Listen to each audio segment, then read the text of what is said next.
Hi, I'm Doug Fields from Download Youth Ministry, and I want to begin this video training by just applauding you for taking some time out of your busy life to get a little bit of youth ministry training.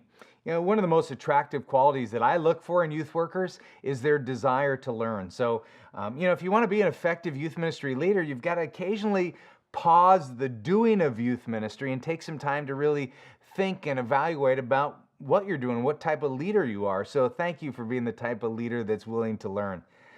Having worked in the church for over 3 decades and been around literally hundreds of youth workers, from college students to senior citizens, from extroverts to introverts, from those who volunteered willingly to those who kind of came in grudgingly, I've come to really value and appreciate the youth worker who is looking for ways to improve their relational youth ministry. So that's what we're going to talk about. What is relational youth ministry? And simply put, it's that everything in youth ministry starts with relationships. That relationships are the backbone of youth ministry, not programs. And see, too often we fall in love with programs and events, and these are simply vehicles for relationships to grow and to be fostered.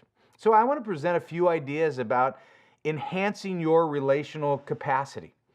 Now let's just admit, programs are important. They're just not as important. Your weekly youth service, it might be great. Your small groups might be really well organized. Your occasional all-nighters may be, well, exhausting, even demonic. Personally, I hate all-nighters, and yet I know that teenagers love them because, at my age, an all-nighter has a whole new meaning.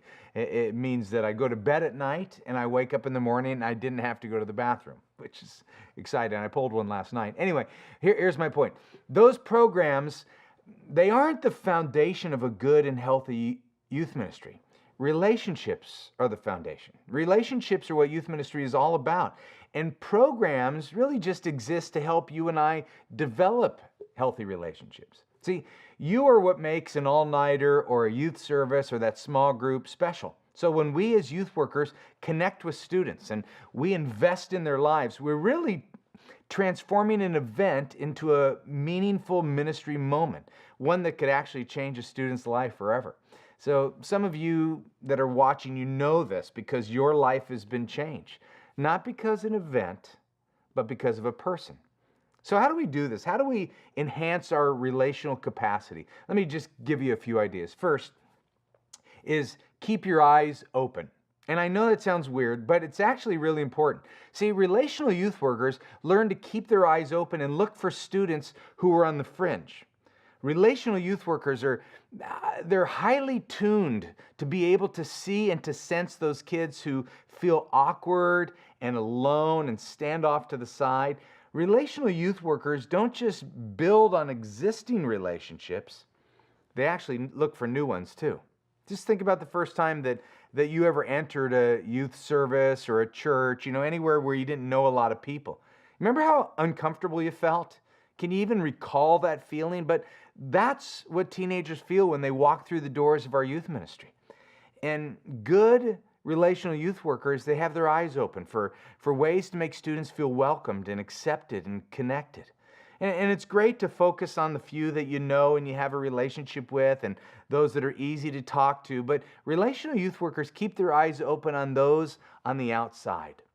And let's be honest, it's really a lot easier to gravitate toward the kid who you're comfortable to talk to, the kid who has a great personality, they like you, they're fun. That makes youth ministry enjoyable. And while there's nothing wrong with that, and I would say some of the most profound ministry moments I've experienced and I've watched other leaders experience is when I've connected with a kid who is maybe isolated and tried to figure out how do I engage him and connect him either in a relationship with me or a relationship with somebody else.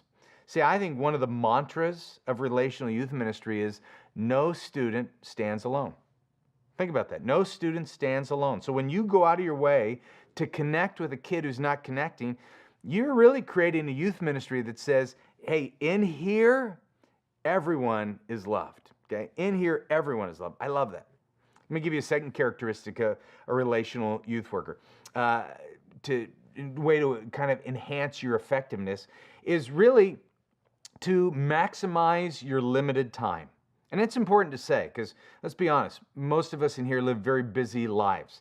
And many youth workers I know, they're juggling so many responsibility that their time is their biggest hurdle to feeling good about what they do. Many years ago, I wrote a little book called Help, I'm a Volunteer Youth Worker. And I had one chapter that was titled this, Something is Better Than Nothing.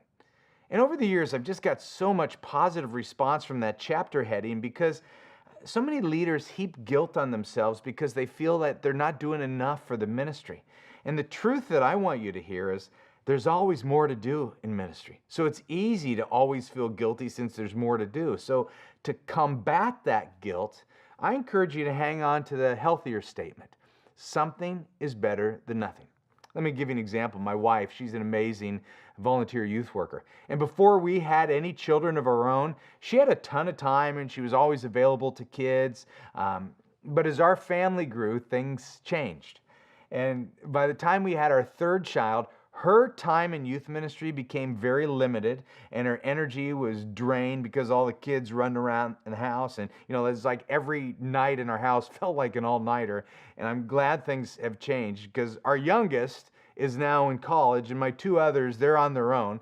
My wife has a lot more time to invest in ministry. As a matter of fact, as I'm recording this video right now, she's actually in Africa with a bunch of high school girls from her small group. But when the kids were young, my wife had to figure out a time how to maximize the time that she had available. And she understood the power of relationships, and she would combine her mom duties with being a relational youth worker. For example, she might take a high school girl with her when she went grocery shopping. And what we found is the teenagers, they love spending time with my wife. My own children, when they were little, they loved hanging out with an older teenager. And my wife not only got help with our kids, but she was able to invest her time and really to disciple a young girl outside of youth group. She learned how to maximize her limited time. That's a sign of a relational youth worker. So look for those informal opportunities to spend time with students and stop feeling guilty about what you're not doing. I know one volunteer youth worker who he carries note cards in his briefcase and he writes students encouraging letters while he's waiting at different places throughout his week. Just a simple note to tell teenagers that he cares about them. That's a relational move. Another leader sends quick bursts of encouragement texts before he jumps on his plane for business travel. I know another woman who invites girls over to her house to help make dinner for their family and then invites the girls to stay and have dinner. That is good relational youth ministry. Now, I was at the DMV last week, and if I had planned ahead, I could have actually written a book while I was waiting in line. But you get the idea. So maximize your limited time. Here's my final thought about how to enhance your relational capacity. It's get physical. Get physical. Now, obviously, I want to be very careful about how I state this, and I want you to please be careful about how you listen to this point, because it's really a point about touch. And as you know, all humans need touch.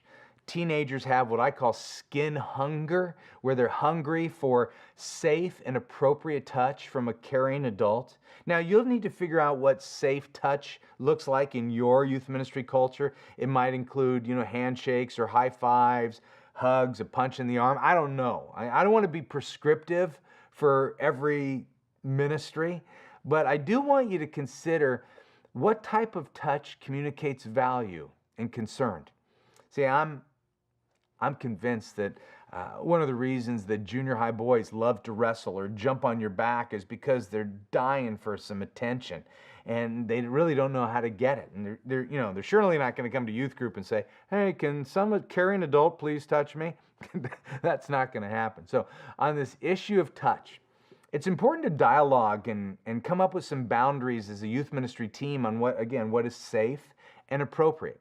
Then wisely use it on your students. They're craving affection. We all crave affection. And even though they won't admit it, they have a deep hunger for being hugged. So let's get physical, all right? So a few ideas to think about and discuss that connect with being a more relational youth worker. And I've got several more ideas, and we'll cover them in another Download Youth Ministry video. But until then, keep your eyes open for those who are unconnected. Look for ways to maximize your time relationally and feed that teenage skin hunger by appropriate touch in caring and authentic ways. That's it. Thankfully, um, God has a long history of using caring adults, those who are courageous enough to enter into a relationship with a teenager that actually triggers life change. And I was one of those teenagers who was reached by a caring and relational adult. So thank you for being that type of leader.